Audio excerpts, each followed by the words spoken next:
The Zanu PF Youth League has been plunged into chaos as a power struggle erupted over an alleged coup within the top executive. Salamene mashoko atinoona panguva inoi aiwa the Youth League aiwa vakomana izvi zviita kunyatsogona kuti aiwa rinombotaurwa nevanhu richinzi ropa richadeuka towards this succession apa vakomana zvakutotanga so. Salamene mashoko amudanyorwa panapa nobva wasubscribe walike watoon the bell icon. Timina zimba unonyora chiti Secretary for Youth Affairs tinoda machakaire unilaterally reshuffled the Executive Council, sparking fierce resistance from his deputy, John Paradza.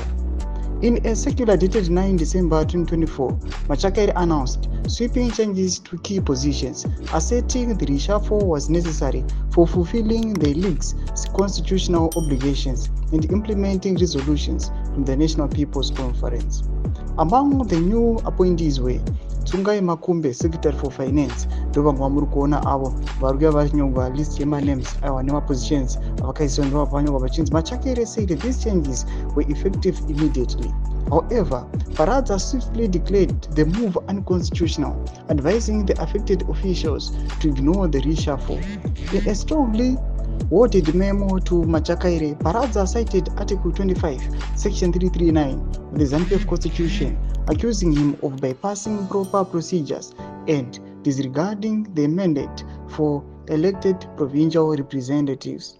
Paradza revealed that he had escalated the matter to the party's Secretary General, Obed Mpofu, seeking intervention to prevent what he described as unnecessary division and tension within the league. Ndomba squatukuona kuti so far ndo bato aiwa the ruling party Youth League mamiro arakaita zvatiri kuona kuti aiwa vakomana vakutanga kutungana manje vachikumurana vachibvisana pazvigaro aiwa zvisina kana tsarukano. Tudze mafungiro enyu pina kume section medu, tudze mafungiro enyu musano subscribe walike, turn on the bell icon.